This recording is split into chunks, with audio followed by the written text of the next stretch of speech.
We'd read at the end of last week's reading that God said that because the world has gone in the wrong direction and they're involved in every level of perversion, every level of rebellious behavior towards him, I give them 120 years to turn around. If they don't turn around and repent in 120 years, I'll bring this existence to an end. But what does it mean, bring the existence to an end? It doesn't mean that he will stop willing existence, because if he stops willing existence, then we go to pre-existence. He meant to say, I will destroy existence. The world will be destroyed. The world will continue, but in a destroyed state. And it has to be in this state for a certain period of time. Then it will be rejuvenated and will begin all over again. In this existence, things will take on another level of function, but basically within the same level. Now, there were 10 generations from Adam to Noah. It's a mission of Pirkei Avos. And although all the generations, they rebelled against God, God was patient. He had patience.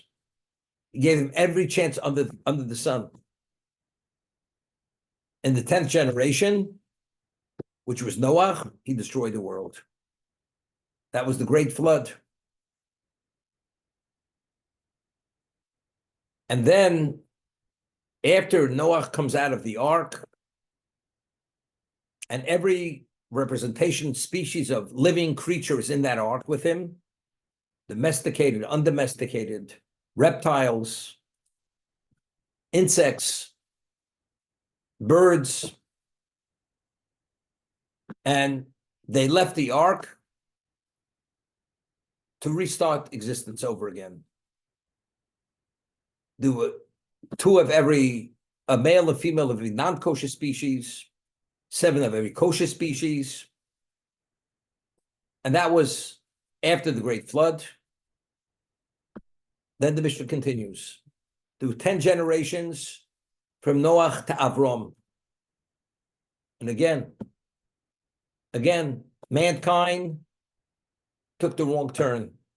Again, rebellious, defiant, perverted behavior, and God is patient. And Avram Avinu comes, the Kibul Schar Keneged Kulam. Avram, our patriarch, he received reward the equivalent of all 10 generations. Although he lived only 175 years, but what he achieved in that 175 years, what the 10 generations were supposed to achieve over that 10 generation period, he achieved it in his lifetime of 175 years. And as a result of that, he was accredited for what they were supposed to achieve. So Chaim Volozhina points out, initially it says there were 10 generations from Noah to Abraham. Abraham was only referred to as Avraham. Then it says, and Avraham Avinu, now all of a sudden he's called Avram, our patriarch, is what? Receives credit for what he achieved. He accomplished what they didn't accomplish. So therefore, to what degree is he credited? For 10 generations of accomplishment. So now Rabbeinu Yonah, who's one of the early commentators, writes on this Mishnah, but it's clear from what he explains, although God made a covenant with existence, he will not destroy the world again with a great flood or any other way. Now, what's destruction, as I explained? Destruction means the world exists. He will not destroy the world in its state. What about if God ceases to will existence? That's not destroying the world. Ceases to exist means it reverts back to pre-existence. It goes back to the non-existent state. that the only thing that exists is God himself. Where do we see this? We see this at Sinai. When we stood at Sinai, the Torah tells us we stood under the mountain. And the Talmud tells us that God put the mountain over our heads and gave us an ultimatum. And he said to us, either you receive my Torah, or you'll be buried under the mountain and the world will revert back to pre-existence. But how did God give us that ultimatum? God made a covenant with existence. They will never destroy existence. After the great flood, that's the rainbow. The rainbow is the sign of the covenant. The answer is, as we're saying, what he said to the Jewish people, if you don't accept my Torah, the world will revert back to pre-existence. That's not destroying the world. That's ceasing willing existence. Why? Why does the world exist? The first three words of the Torah gives away the secret. Bereshis bara Elokim. In the beginning, God created. So Chazal tell us, and Rashi cites the Midrash, for the sake of the Torah, which is referred to as Rashis, the choicest, this world was created. That was the objective, for the fulfillment of the Torah. And for the sake of the Jewish people, which are the only people qualified who have the capacity to live within the context of the Torah. That's why I created this existence. But let's say that objective is not addressed and it can't be met. God says, if that's the case, if my only intent to create the world was for that objective, and that objective is not relevant, if that's the case, I cease willing existence. And that's what he said to us at Sinai. It's not even say I'm going to destroy the world. I will cease willing existence because I only willed its existence with an objective for a purpose. But if that purpose is not relevant any longer, because you have no interest, if that's the case, we revert back to pre-existence. So now, Rabbeinu Yonah writes that initially, what was this responsibility of Noach? What was the value of the ark? He built an ark. It was a 120-year project. Worked on this project for 120 years, built this ark, and he just kept building cubicles in this ark. Could you imagine? It was 300 almost long, maximum 600 feet long. It was, one second.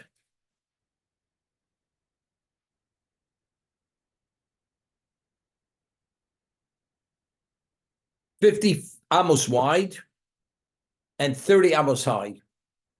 100 wide, 60 high. That was its dimension. How long do you think it should take to build such a structure? A year maximum. You speak to any boat builder, right? Doesn't take that long. He worked on this project for 120 years. He just kept building cubicles. How many cubicles could you build in such a limited space? There's another obvious question. Let's talk about what went into the ark. Every kosher species, 7 of each. Every non-kosher species, domesticated, undomesticated, a male and a female. Endless numbers of birds, reptiles, insects. You tell me, how's it possible that in a dimension of 300 long, 50 wide, 60 high, 30 high, which is 60 feet high, could you get in this mass of existence into such a small, it's less than a matchbox? You need endless miles of area to be able to contain such numbers, such a mass of life. But somehow they just kept going in.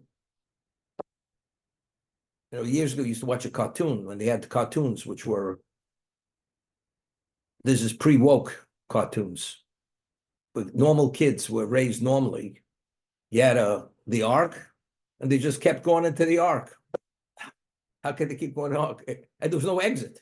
They just kept going in. And that was the truth.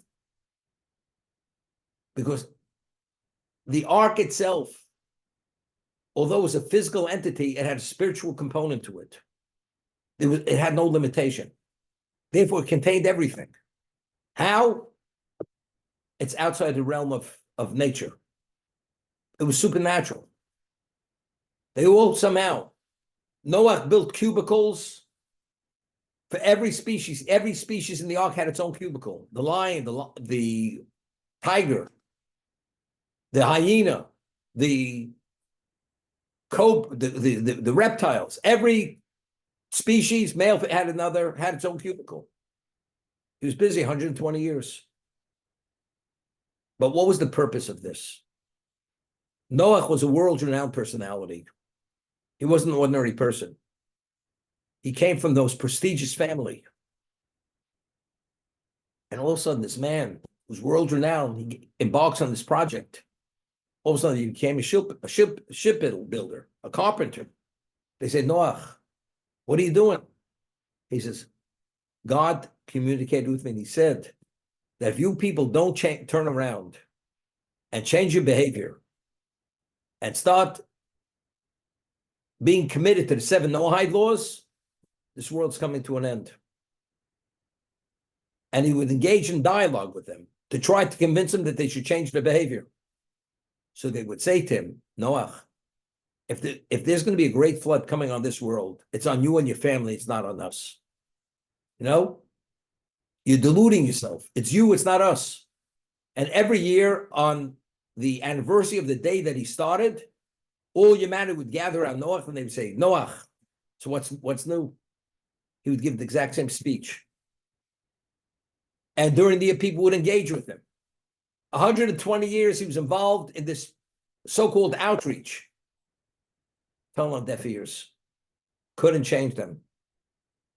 And God says, when that bell goes off after 120 years, it's over.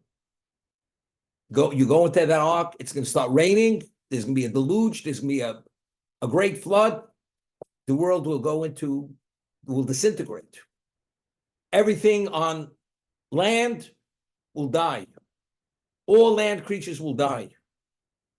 The birds, the reptiles, the domestic, everything will die, except for what's contained in that ark. What does that mean? He was given an objective. Noah failed.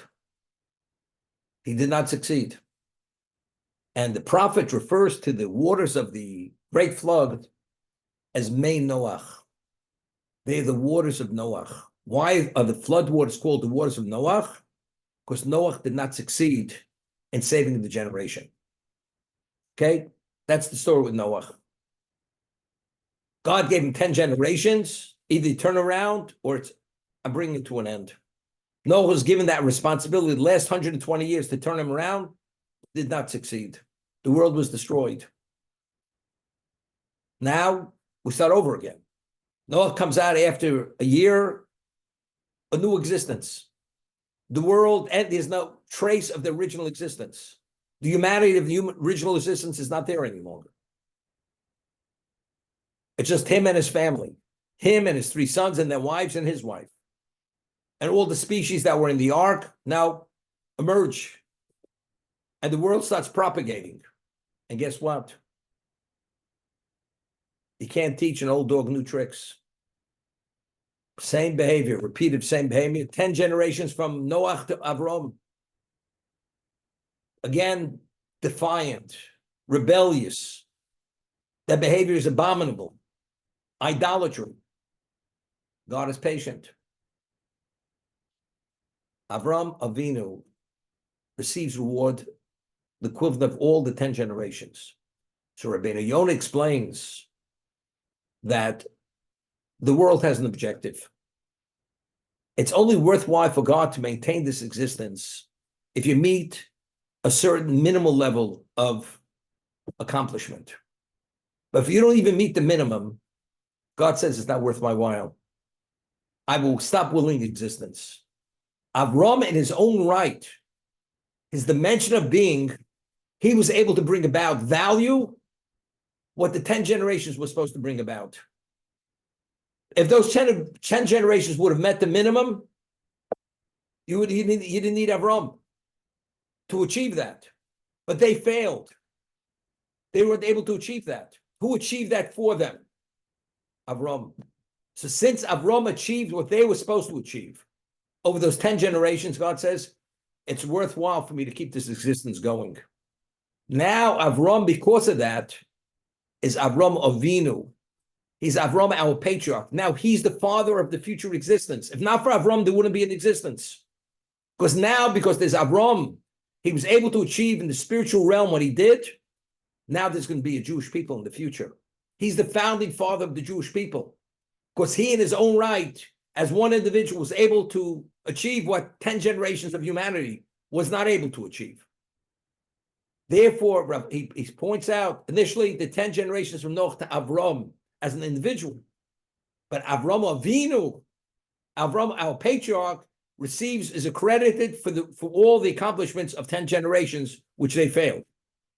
That's the understanding.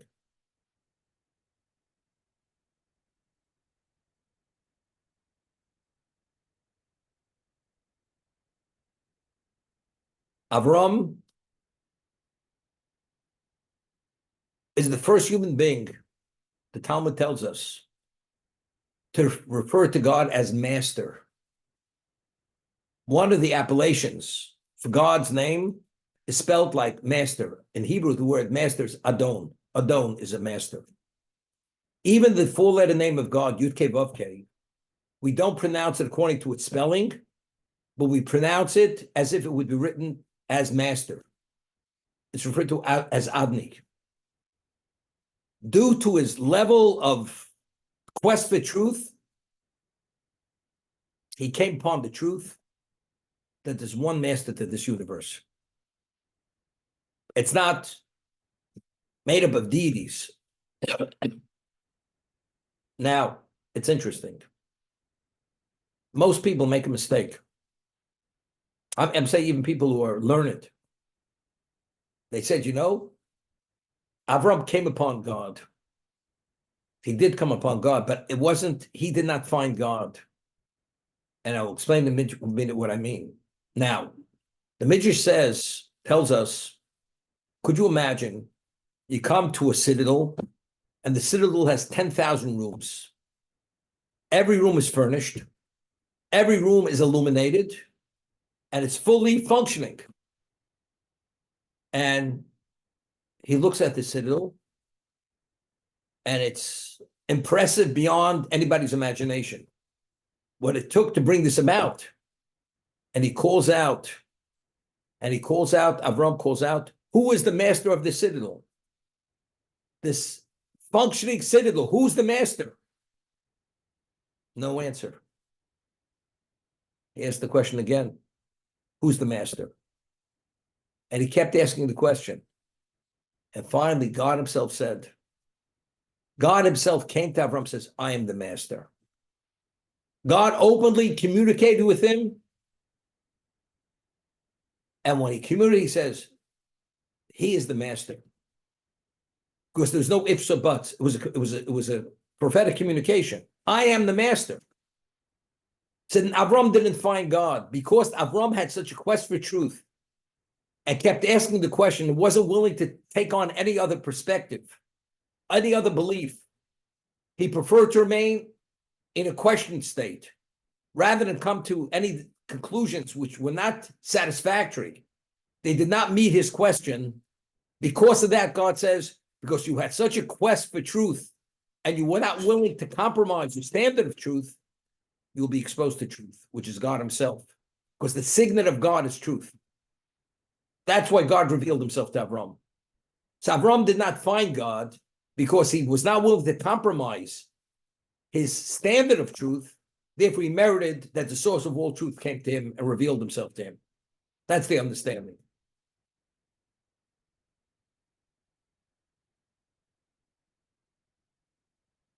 Now, the question is, was Avram the most intelligent person in existence? We know that the counterforce against Avram was Nimrod. Nimrod was the king. And the Midrash tells us a story. Avram's father, his name was Terach. That was his father. Avram was the oldest son of Terach. He had two brothers. And his father was an idol maker. It was an idol business. And his father says to him, Avram, I'm going out. Could you please mind the store? Okay. Avram already came upon the belief that paganism is nothing. So his father leaves the store, leaves him to mind the store, and he had all kinds of idols, large idols, small idols. He goes and he takes an axe, smashes every idol in the store. His whole inventory, destroyed the inventory. And he takes the axe, and he puts it in the hand of the largest idol, what they call the head honcho. Okay?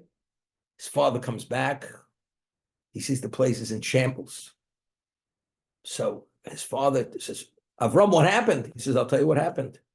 Somebody came in with a gift of food to sacrifice it before one of the smaller idols, and the larger idol got upset. A fracas started. It was a fight. The large idol took the axe, smashed all the idols, and that's where you find the axe in the larger idol's hand. This is the story he tells his father. His father says, Tim, Avram, I'm no fool. How's it possible that the idols fought? They're only clay and stone and wood. So he says to his father, Father, listen to what you're saying. If that's all they are, so how do you believe in these things? They're representations of nothing. There's only one God. His father was livid, furious. This was the ultimate level of what? Of disgracing paganism. He took his son to Nimrod, who was the king. And he says, my son deserves to be put to death. His own son. So because Terach was also a world-renowned figure, Nimrod says, because this is your son, I'll give him a chance to repent. If he bows to the idol, I will forgive him for his misbehavior. But if not, he goes into the kiln. He will die. So Terach is there with his son, Avram, and Nimrod says to Avram, either bow or into the kiln. Avram says, I prefer to die than live falsehood. I will go into the kiln and not bow to your idol, because your idol is false. And guess what happens? He goes into the kiln, a miracle takes place. Avram comes out of the kiln unscathed. Not only was he not burnt, his clothing weren't even singed to that degree.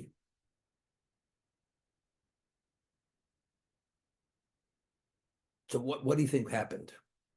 You'd think after Nimrod seeing this, he would prostrate himself and say, Hashem hu Elokim, God is the master. Avram had a brother. His name was Haran. Haran was the father of Lot, who was Avram's nephew. So Haran was very close with his brother Avram. And Nimrod says to Haran, what are you going to do now? So Haran was waiting by the sidelines, and he thought to himself, if my brother comes out of the kiln, then I will not bow, and I will go into the kiln. But if he doesn't come out of the kiln, which indicates that there is no God, then I will bow to the idol. Guess what happens? Avram comes out of the kiln. So Nimrod says to Haran, Mr. Haran, what are you going to do?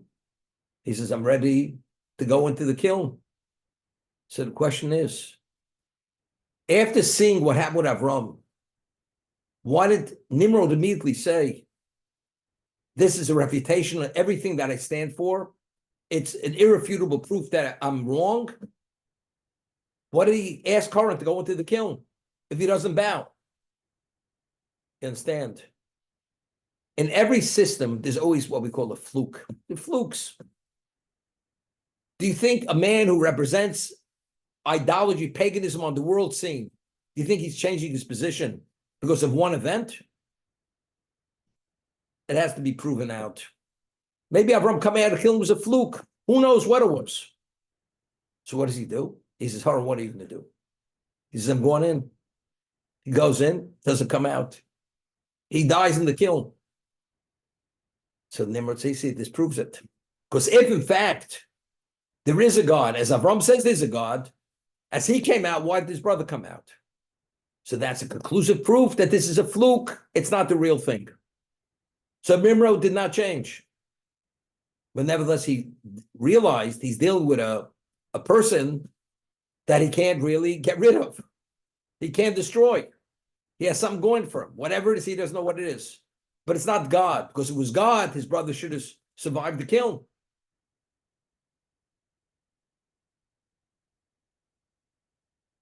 Now, why did Avram come out of the kiln and Haran did not come out of the kiln? Very simple answer. Avram went into the kiln to die. Haran went into the kiln because he thought he was coming out. When you go in to come out, you don't come out. Avram that went in to die, to sanctify God's name, that's why God performed the miracle. Haran that went in not to sanctify God's name at that level, to give you life, therefore Hashem did not perform the miracle for him. That's the difference.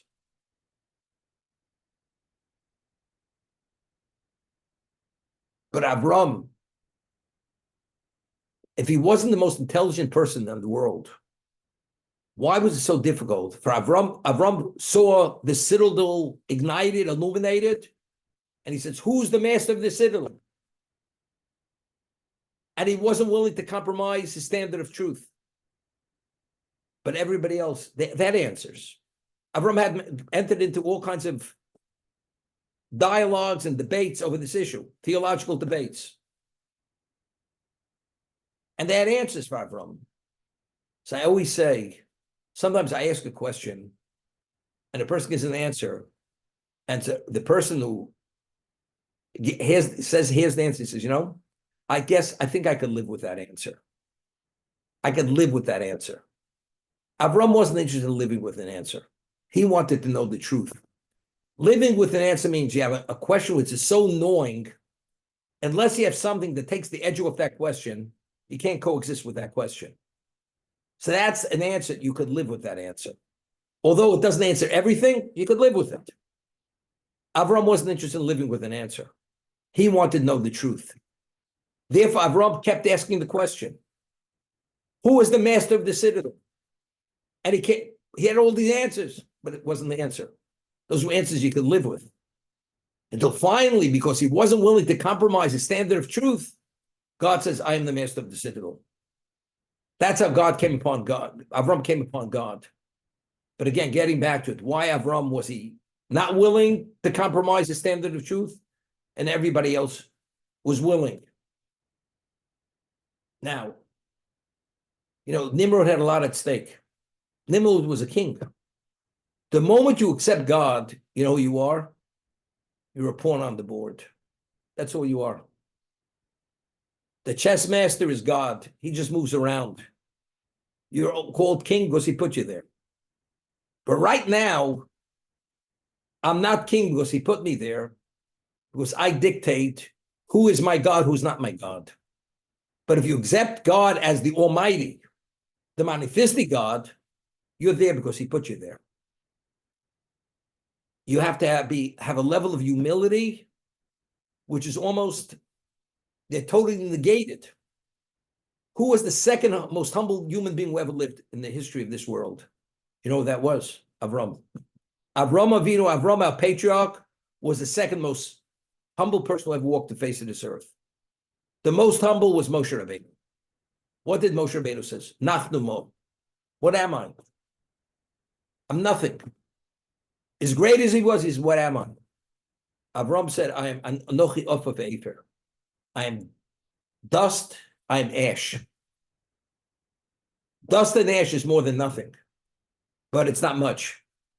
Because Avram had such a level of humility, therefore he wasn't willing to compromise truth for any reason. There was no ego here. It's not who I am. I'm not willing to give up. He's not giving up anything. Because he has that special level of humility totally negated. Therefore, he could see truth for what it is.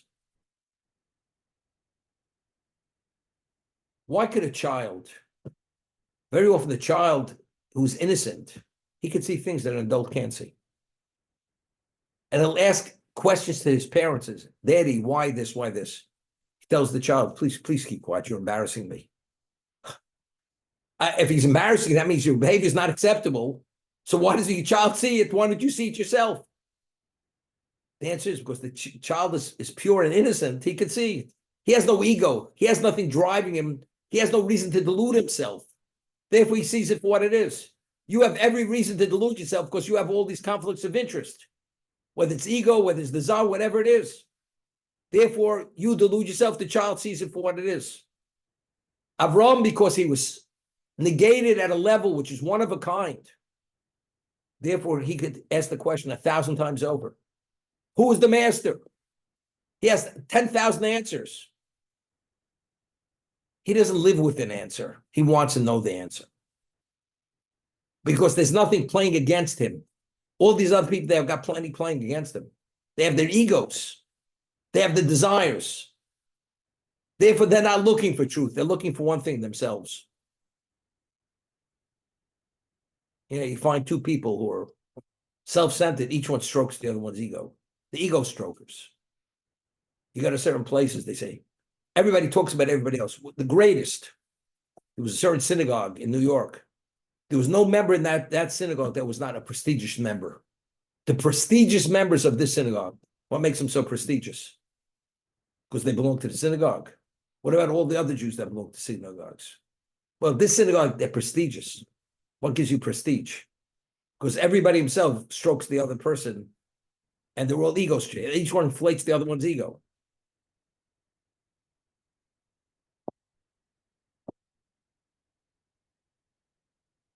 Avram Avinu, he was able to address what the 10 generations couldn't address. Why? Because he was interested in one thing, truth. And he wasn't willing to compromise it. So what he was able to achieve in his 175 years of his life was what 10 generations of humanity couldn't achieve. But he met that basic level. It's worthwhile for God to continue existence. Now, who are the Jewish people? Jewish people were given the Torah at Sinai. What is Torah? Torah is truth on an absolute level. Absolute. King Solomon says in Proverbs, Emes kenev al timkor. Acquire truth, do not sell it. Truth is absolute. I always say over the name of the Maral. In Hebrew, the word truth is emes. Aleph mem tov. If you take the aleph away from truth, from emes, what's left? Mem tov is mess. Death, corpse, no value. And aleph always represents even something infinitesimal you take away from emes. Truth, Torah is absolute. So why did Avram's descendants merit truth? Why did Avram merit that communication, which is the source of all truth, which is God himself? Because he was not willing to compromise his standard of truth. So as a result of that, Avram, as a patriarch, the founding father of Judaism, the person who the world was created on his behalf, because ultimately he was going to father the nation, who are going to meet the objective. The children of Yaakov, the 12 tribes, because they have the capacity, have relevance to truth on that absolute level. No one else has that capacity. Therefore, Avram is Avram Avinu. When he was able to achieve what the 10 generations couldn't achieve, it was only because of his standard of emes. Therefore, he is the one, he's Avinu. That establishes him as the founding patriarch of the Jewish people for that reason.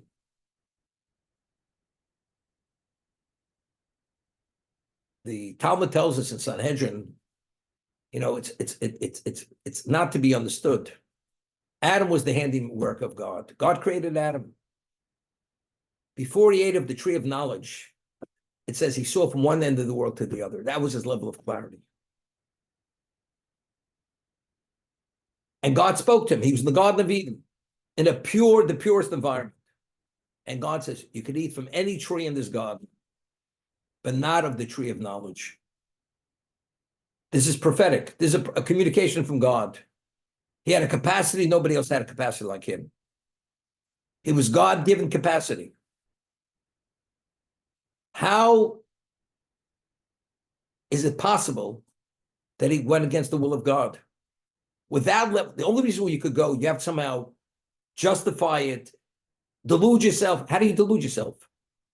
How did he delude himself to such a degree to eat of the tree of knowledge, who God said explicitly, and it was just a few hours after he was created?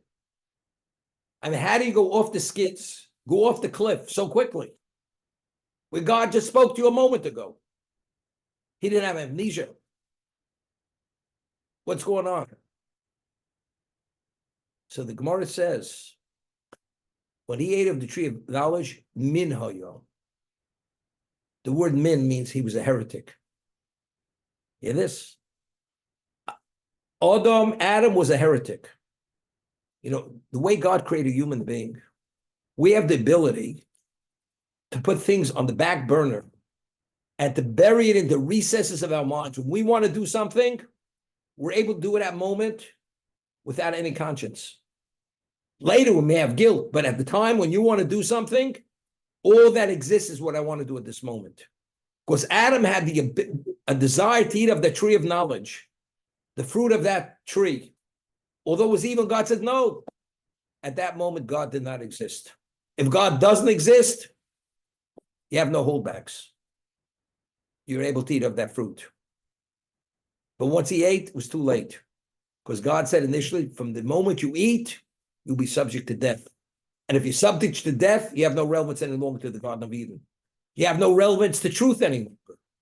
Because you compromise truth for the sake of what?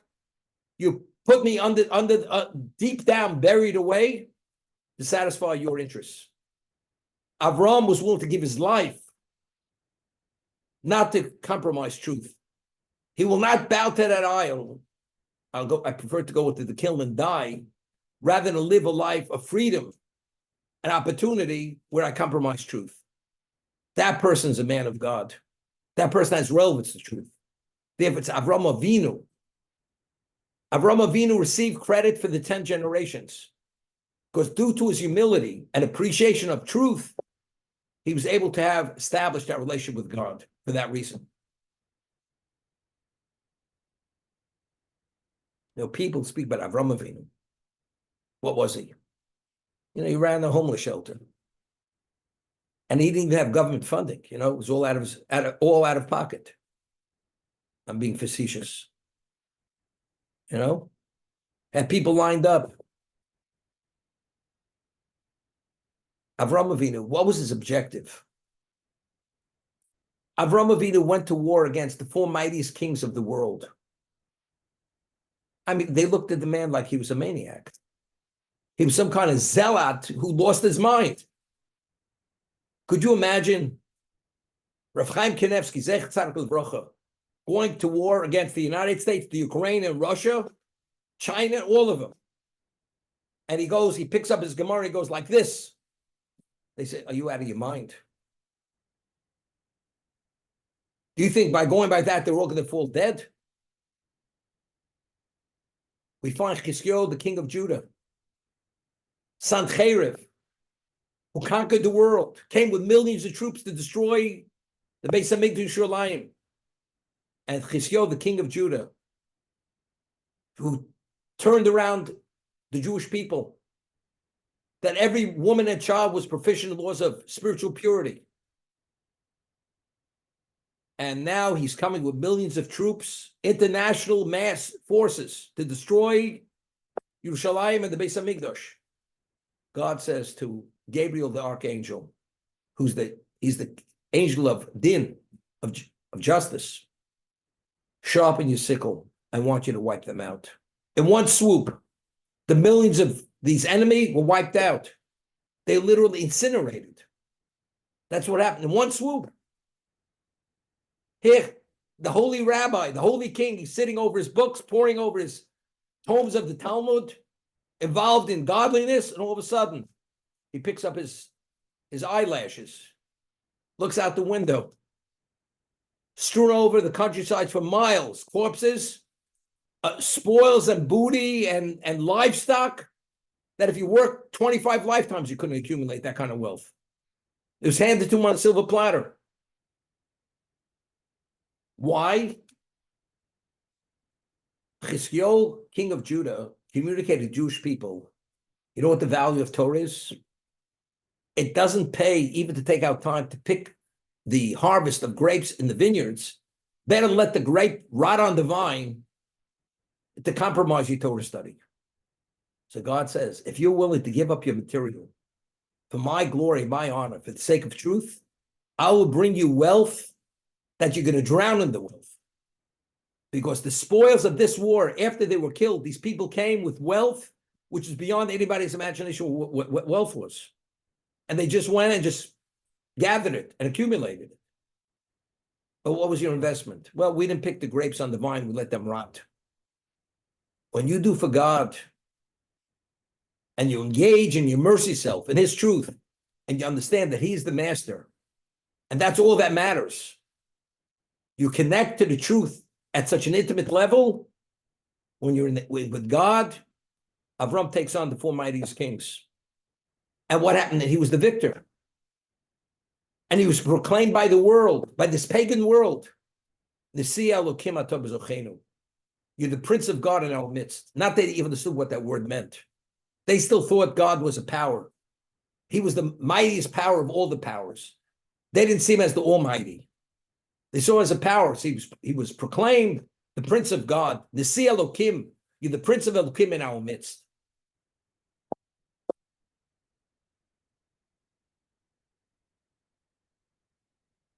Avram had no fear. After Avram came out of that kiln, he knew exactly where he stood and where God stood with him. He feared nothing. Nothing. It was proven to him in real time that you have something that nobody in the world has. And that's what Avram was, Avram Ivri. Why was it called Ivri? So the Medrash tells us, Hu me'ever echad v'chol olam me'ever hasheni. He was on one side, he took on the world single-handedly, Avram. That's very interesting. Sometimes people, like Avram, you'd say, no, he's really an arrogant guy. How could you be so self-centered and so confident you're going to take on the world? It's like a person has a 2,000 IQ, another person has 150 IQ. You think you're so smart? The answer is yes. You know, that's arrogance. It's not arrogance. It's reality. What I know in a second, you wouldn't understand in a lifetime. That's who Avram was. His confidence didn't lie in it. He was the most humble person. The second most humble person ever walked the face of the earth. Because of that, God was with him continuously. And there was nothing God wouldn't do for him because he was God's representation in existence. People didn't understand who he was. They thought he was some kind of fanatic, that he would do crazy things. He would do things that were rational. He was no fanatic and he wasn't irrational. He was very rational. Down to earth like nobody was down to earth. He was in touch with reality and nobody was in touch with such reality. That's Avram. It's Avram Avinu. It's Avram, our patriarch. He saved the world. That's why the world didn't go back into oblivion, not destroyed. God didn't pull the plug on existence. Because there's a man who has relevance to truth to such a level, there's going to be a future. There's going to be a Sinai.